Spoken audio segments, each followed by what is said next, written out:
Welcome to another episode of Leadership Lessons. My guest today is Clint Pressley, and we're going to talk about a vision for the SBC presidency. Clint, thank you for taking the time to join Leadership Lessons. Man, so glad to be here. Appreciate you having me. Let me tell you about Clint.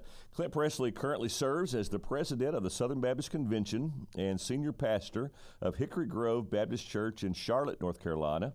Additionally, he is also a trustee of the Southern Baptist Theological Seminary since 2015 and member of the North Carolina Baptist Board of Directors since 23. His previous service includes being the 2015 first vice president of the SBC, as well as being the 2013 vice president of the SBC Pastors Conference. He earned a Bachelor of Arts from Wofford College and a Master of Divinity from New Orleans Baptist Theological Seminary. Clint is married to Connie, and they have 2 sons. Clint, let's jump right into these questions. Introduce yourself to Kentucky Baptist. Tell us how you came to trust in Jesus, and how did you experience a calling on your life? Yeah, I came up in a home where we went to church every Sunday, but it wasn't a Baptist church. We went to a Presbyterian church, not even the good kind of Presbyterian, a bunch of liberal Presbyterians. And never heard the gospel, really. Heard the Apostles' Creed, and was never exposed to how to become a Christian until I went to camp, and the church made the mistake of hiring an evangelical guy that believed the Bible, believed the gospel, and he shared the gospel with me and asked me did I want to put my faith in Christ, and I did. And so I prayed and asked God to save me through what Christ had done for me on the cross, and he said, all right, you're a Christian now. You got to read the Bible and pray. All right, well, I'll start doing that. And so my grandmother had a hardback Living Bible, which is kind of the Bible. So I started reading it and praying. And really pretty early after that, I wanted to be a preacher, but I didn't know what kind of preacher. Like the Presbyterians are real quiet. Mm-hmm. And we ended up going to visit some friends in Virginia. And they were Baptists. They're the kind of Baptists that went to church on vacation. I mean, they're the kind that you want in your church. And you go stay at their home over the weekend, you're going to church with them. So they took us to First Baptist Church, Roanoke, Virginia. First Baptist church I ever been in my life. I was 15 years old, and a man stood up there behind the podium, opened up the book, and yelled at us for about 35 minutes. I thought, you know what, that's the kind of preacher I want to be right there. So we came back to Charlotte, and I talked to Mom and Dad into finding a Baptist church. Can we join a Baptist church? And we came to Hickory Grove, the church I'm serving. Oh, wow. It's the very first Baptist church I joined. We joined this church in 1985. I was baptized here. And that sort of started my Southern Baptist life. So how long have you been there as Pastor Clint, and then how did you go from church member to pastor? Yeah, so I came here when I was in the 11th grade, played football at Wofford College. When I graduated high school, went to Wofford College in Spartanburg. And after that, I went off to Southwestern Seminary. Everybody says it's the only one at that time that was conservative. I didn't know anything about the Southern Baptist Convention. So, go off to Texas. I hated it out there. I was there for about a year and a half, met my wife, and I quit and wanted to go preach. I had in my mind, I don't need an education. What I need to do is go preach. And you find out when you start trying to preach, brother, you don't know anything. Mm-hmm. I love Jesus. I love the Bible. I love people. I don't know how to get them together. Mm-hmm. So I knew I had to go back to seminary. So I was 2.5 hours north of New Orleans Seminary in Amite County, Mississippi. And started driving down Tuesday through Friday every day, drive down 2.5 hours, go to class, drive back. Did that for 3.5 years. And so in Southwest Mississippi is where I started pastoring. Okay. Yeah, and so I served 2 churches there, real small rural churches where that's where I learned everything about being a Baptist preacher.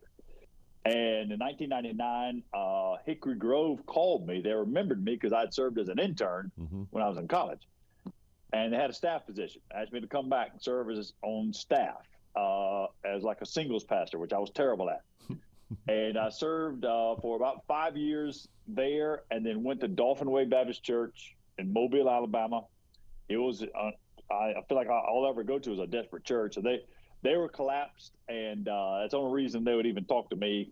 Nobody else would go there. So we went, and we were there 6 years, loved it. I mean, we had the best time. I thought that's where I would be. And in 2010, Hickory Grove asked me to come back. The pastor was retiring and asked me to come be the pastor. And so I've been here since 2010. Wow, great story. So, thank you. Clint, you are the president of the Southern Baptist Convention. What made you open to being the SBC president? Well, I almost did it a few years back when Ed decided not to go for a second term. Mm-hmm. So I was going to run. I called Willie Rice, who's a friend of mine. I was like, hey, man, I'm thinking about doing this. He's like, well, I'm thinking about doing it too. And so Willie actually felt more compelled. Mm-hmm. He was like, well, the Lord's calling me. I was like, well, I can't confirm that the Lord's calling me. It may just be me wanting to do it. Mm-hmm.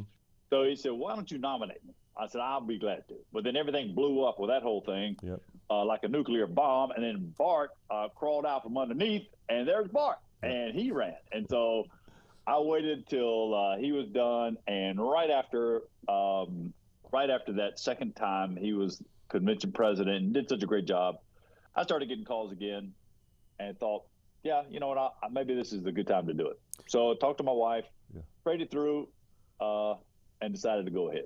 So, Willie expressed a calling from the Lord to do it, even though it didn't work out for him to do that.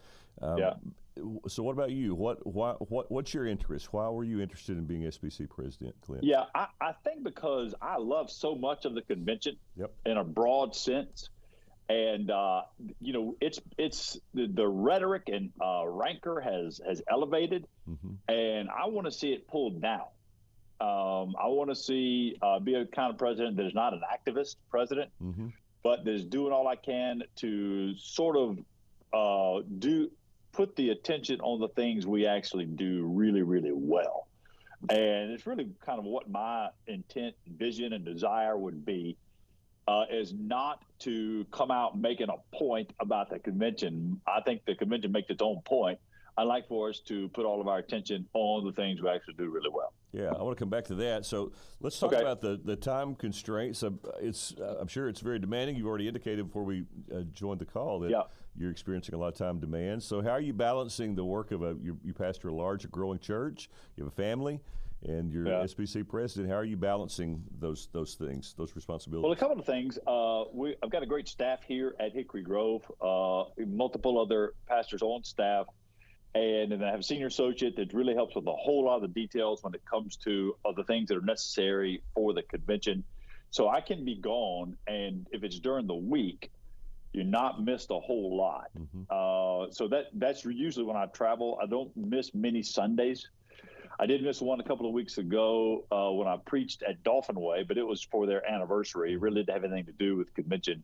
So I try to be in the pulpit on Sundays. I might miss 4 or 5 in the year.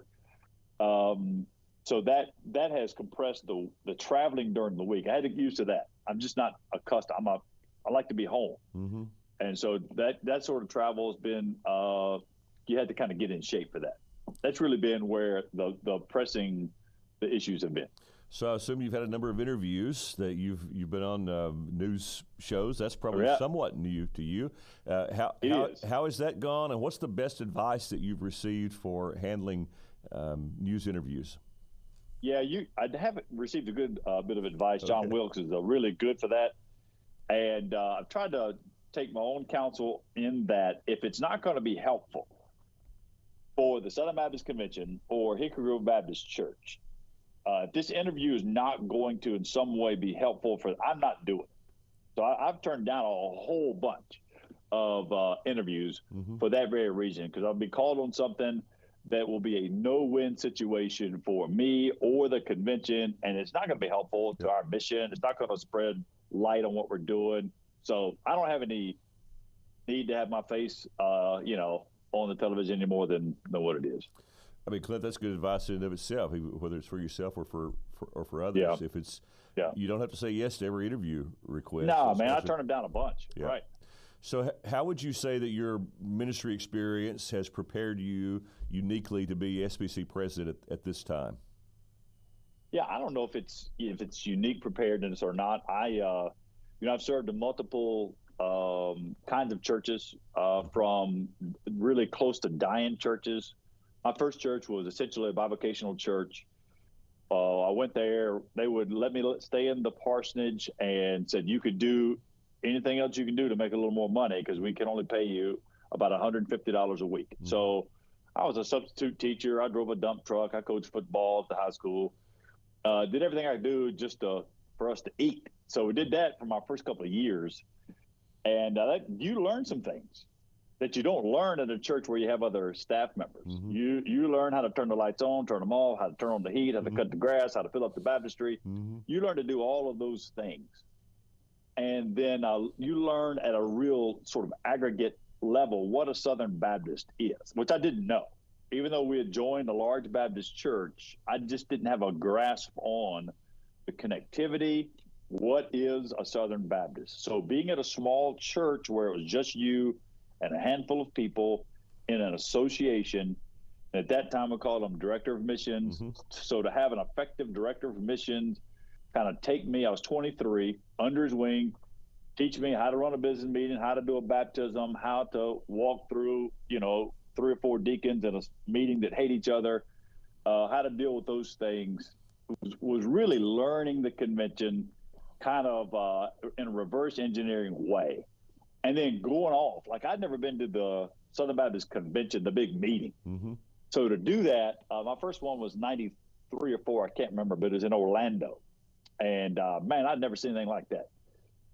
That giant room, and those missionaries back then, they'd roll in with their flags. Yep. You carry your flag where you're going. And to know that my little church that's struggling, that's given here, as part of that, that started my journey on learning how to be a Southern Baptist. What is a Southern Baptist? And then along the way, the different churches that I serve. So you have those 2 rural churches in Southwest Mississippi. And then here, our church at Hickory Grove is an urban church. And then Dolphin Way and sort of the unreconstructed South in Mobile, it's a completely different kind of church. Mm-hmm. So there's been a pretty good spectrum of types of churches that have helped me have a broad appreciation for the convention itself. Clint, everyone who serves as SBC president serves in a particular season of context, and there are things going on outside of our work and internally as well. So when what I know about you and the time I've spent with you and have observed, you're a good communicator, you're a likable guy, you're down to earth, you're from the South, you've pastored in the South, you're a good preacher, clearly conservative and evangelistic. When folks were reaching out to you about why you should run and why you should be SBC president at this season, what were they saying to you? What was the why that they felt like that our convention needed you in that role right now? I kept hearing a little bit of the chorus of a unifying voice, trying to calm some of the waters, and appealing to guys that may be either right or not as right. Mm-hmm. None of us are actually liberal in the Southern Baptist Convention. Right. But so you're right and maybe not quite as right. And to have a feel of a solid conservative that actually has a genuine love for the convention and the things that we do. So what do you hope to accomplish? It's a 1-year term, and you can run for a second year. What do you hope to accomplish during your time? Yeah, I hope that when we get together in June, I would like to do all we can to celebrate the 2 100-year, celebration we got coming up. Which is, that's a good time to meet the president. Mm-hmm. Is to celebrate the 100-year celebration of the Baptist Faith and Message and 100 of the cooperative program. Mm-hmm. And so make that the 2 rails that we run on, our confession and the cooperative program. And I'll use Hebrews 10, 23 and 24 mm-hmm. to hold fast to our confession of our hope. And then the other rail is, of course, spurring one another on, and use that as cooperation. Yeah, and I hope to point as much attention as I can on those 2 things. How involved are you in the programming of the annual meeting itself? Yeah, so we meet with the Church of Order of Business. Not the church, the Committee on Order of Business, and talk through some of that stuff is, in place. There are a couple of decisions you'll make, like the number of nights we're going to meet. Trying to get rid of one of those, and a couple of things like that. Where things go in the program, who's praying where, that sort of thing. Mm-hmm. So, what do you see, Clint, as some of the biggest challenges facing SBC right now? We got to get over the hump of the lawsuits that are, kind of waiting on us out here. They've been pushed out a little further. If we can get over the 2 really big ones, I think the convention itself and the EC more specifically are going to be okay. We just got to get through it. Mm-hmm. Anything else? Any other challenges that you see that in front of us right now? I think those are the challenges, and then reviving a genuine love for and passion to talk about the cooperative program and celebrate what it does. It happens that it's been assumed. Like sometimes a guy will call himself a gospel preacher and say he preaches the gospel, and what happens is he ends up assuming the gospel and never gets to it in the sermon itself. Yep. And we'll be surprised that he's not preaching the gospel. I think that's probably happened to the convention in some ways when it comes to the cooperative program. Is we love it, we know it's there, we actually need it. Yep. We just haven't talked about it a whole lot. No question about it. And so, yeah, I think it's good to raise that back up and make that something that is on the front of our conversation, not the back. It feels like we're in a different day, than we were just a couple of years ago. The blog posts that were just killing us over everything. Everything was a conspiracy theory for 2 or 3 years. It seems like a lot of that has been tamped down. There's a little bit greater trust. I think that Dr. Orge is a big help with that. No doubt. The Hunt lawsuit is apparently scheduled for around June next year, right around the time of the annual meeting. I saw that report yesterday. Yeah. So if we could get past that hump, as you're saying, and get back to our confession and our cooperation, man, that sounds like a pretty good plan. Yeah, I think that's what we need to do, and I hope to put as much attention on that as possible. So, Clint, you're intentionally Southern Baptist. You shared your background. What do you consider some of the strengths of the SBC currently? If you're talking to a church planter that's non-denominational or an independent Baptist guy that's like, man, I'm out here on my own, I'd be better off with others. What would you say to them about why cooperate with Southern Baptist? Yeah, especially those two in particular. Let's just take the independent Baptist or the church planter. I mean, some of that connectionalism and church fostering, and then fellowship among pastors and brothers that are doing the same thing. Any way you cut it, the people in a room that are not pastors don't fully understand what a pastor is actually carrying around on his shoulders. And to have some of that connectivity with other pastors that are leading churches and can help you through, even if it's just having a brother to talk to. The other is that makes us so strong, of course, is our education and missions. And take the missions in the broad sense of missions, whether it's IMB, planting churches, disaster relief.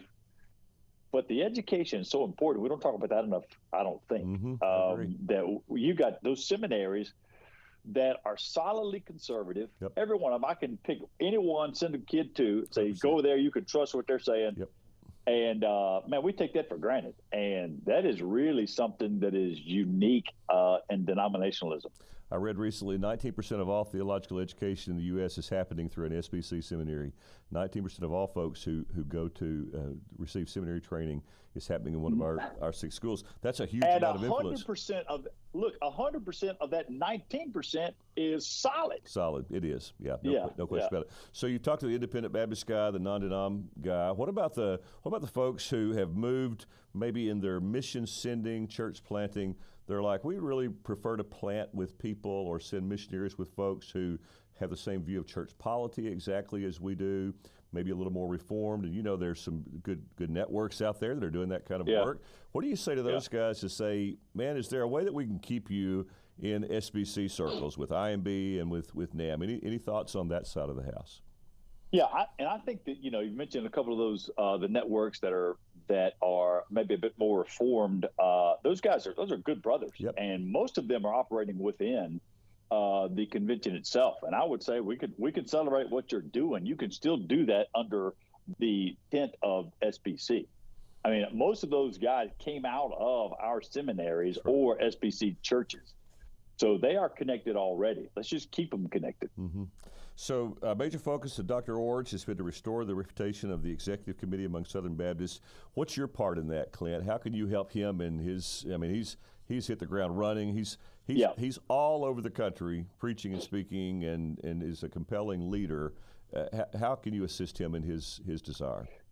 Yeah, he is all of that you just said, but he's also doing normal things. It's just nice having somebody doing some normal things that's bringing the heat down and doing what the EC does. I'd like to spend a couple of days not thinking about it. And then with him working like he is, he's making it so that we're going long stretches, don't even think about the EC for a little bit. That's how it's supposed to be. It's supposed to be running and us not thinking about it. And I want to do all I can to help him do that. In the short time that I have, got one term, and who knows, there was a whole army of people that ran last year. I don't know if anybody will run this year, but if if by some great miracle I get to run again and become the president a second time, I'd like to serve those 2 terms helping him do that, because that's going to be the lasting legacy, honestly. Clint, it seems like trust is better today than it was 2, 3, 4 years ago. Yeah. How do we continue to improve the trust, especially with our entities, our SBC leadership, and some of the sexual abuse stuff, the lawsuit things? How do we continue to strengthen trust inside the SBC so folks feel like, man, I want to cooperate. We want our church to give. We want to be all in on sending missionaries. Yeah, trust is not an instant win. It's a brick by brick build that just takes doing the same thing, doing it well, doing it consistently, doing it normally, not causing trouble, doing it over and over and over again. And over the course of time, you build that trust like that, not with the dynamics, but with the really mundane, with some of the right disciplines that guys do, whether it's personally or professionally. And when you can build an organization or build just even a perception of who you are like that, trust will follow. Yeah. Ministry runs at the speed of trust. We can do more when we trust each other and not constantly worried. Clint, for the last several years, SBC has been dealing with sexual abuse matters, from the Guidestone report to occasionally we'll see a pastor who is a predator. He's an abuser, and Baptist Press reports on every one of them.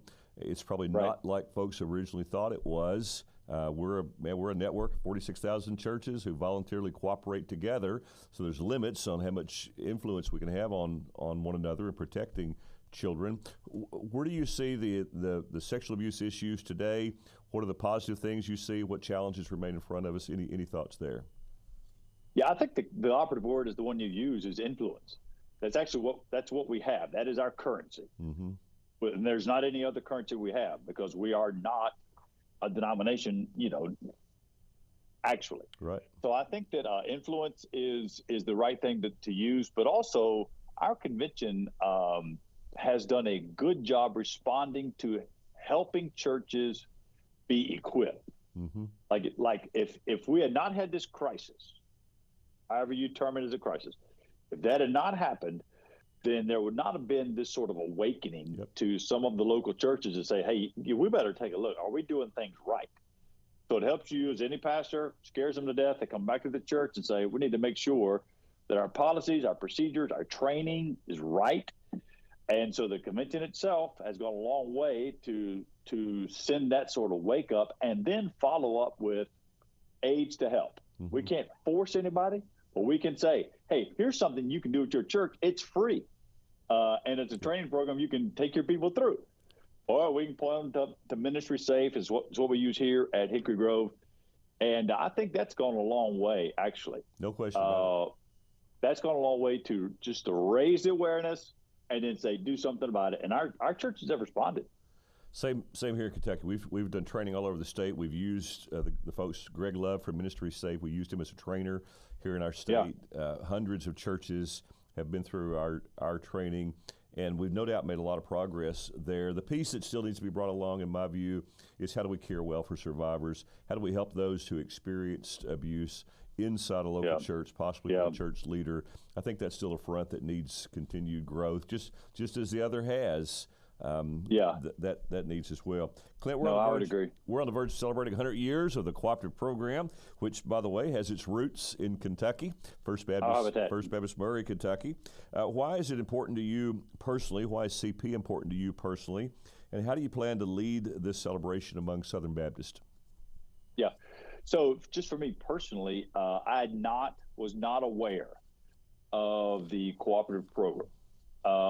Even though I was a Baptist, came out of a church, we just didn't talk about it here at Hickory Grove. And so when I graduated college, I've got scholarship to play football at my college. Well, they weren't giving those at seminaries. Yeah. And so I didn't know how I was going to pay for it, and to get a master's degree, and then to go and find out how little, I was shocked at how little it cost, because my church is a Southern Baptist church that is contributing to the cooperative program, and I was able to go at such a reduced cost. They wouldn't even call it tuition back then. They called it matriculation back then.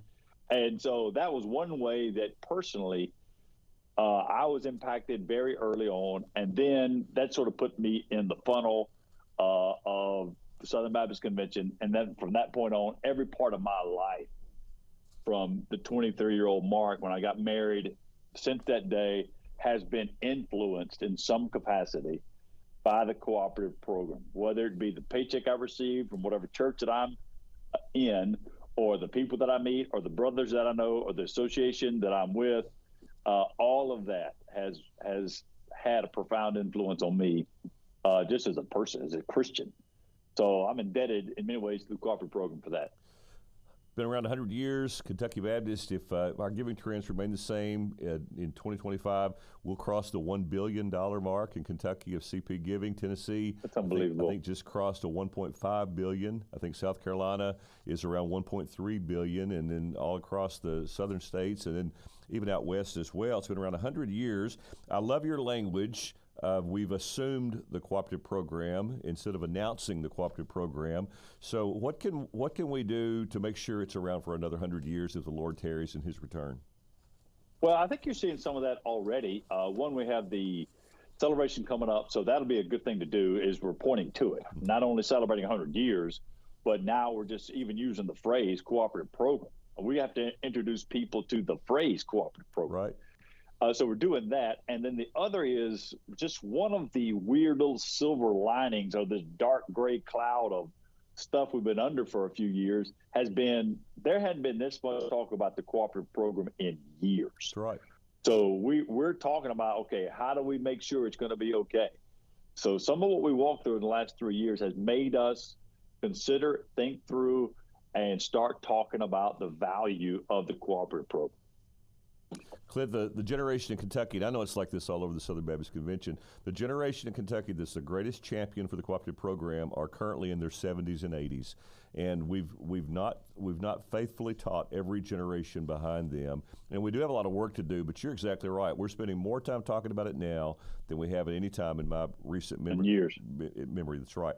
So, Clint, imagine you're talking to everyday Southern Baptist Church member. What's the number one thing they can do individually to support the health, the growth, the mission of the SBC? I'm going to say be a good church member. Yep. I mean, be a church member that is there, that shows up on time, sings a song, gives the money, supports a preacher, and be a part of a thriving church. And that is really a great way to be Southern Baptist. We have 2,350 churches in Kentucky. My daily prayer, our vision is to see every church a thriving church, every leader a cared-for leader. You know, just think about the work that's happening right now through the SBC, and imagine what it would look like if every Southern Baptist church was a thriving congregation, the small ones, the large ones, all of them, hitting on all cylinders, pastors and leaders cared for, sharing the gospel with our neighbors. It'll be a difference maker in the world. I appreciate your leadership to that front. Yes, sir. Clint, this platform is called Leadership Lessons. Tell us about an experience that shaped your approach to or your understanding of leadership. I think going to a church, like when I went to Dolphin Way, it was so broke down that doing just regular things was revolutionary.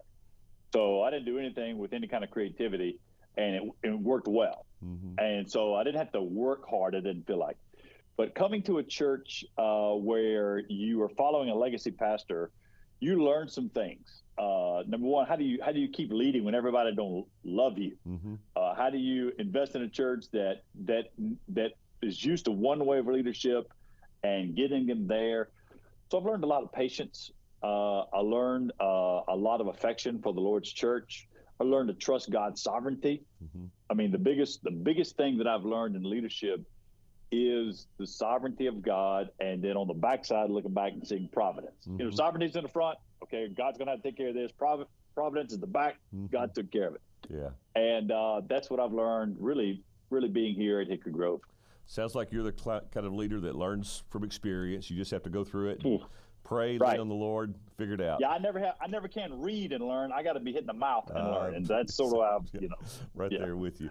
Clint, how can Kentucky Baptist be praying for you as you serve as SBC president? Yeah, pray for my own personal holiness, for my walk with the Lord, that I won't do anything that's going to embarrass Southern Baptist Convention. All right. Well, can I pray for you now? Please. All right. Dear Lord, thank you for Clint answering this calling. Thank you for your leadership in his life. Thank you for your saving him by your grace. putting him in a gospel ministry and now serving as pastor of Hickory Grove, husband to Connie, father to his children, dear Lord, and even president of the SBC. Please give him the desire of his heart, Lord, to make all of his plans succeed. Please use him as a unifying voice in our convention. And Father, please use him to help us just follow those simple practices of preach the word, sing the songs, love your pastor, come to church, share the gospel, and let us just see what would happen if we just do those ordinary works. And please use Clint and protect him in this role to lead us in that direction. We pray this together in Christ's name. Amen. Amen. Clint, thank you for your ministry, your leadership in the Southern Baptist Convention, and thank you for joining Leadership Lessons. Thanks, brother. Enjoyed being here. Thanks for listening to Leadership Lessons. An audio podcast of this program is available on both Apple and Android devices. The Kentucky Baptist Convention was created by churches for churches to help churches reach Kentucky and the world for Christ. For more information about the KBC and the cooperative program which fuels our ministry, go to kybaptist.org. We'll see you next time on Leadership Lessons.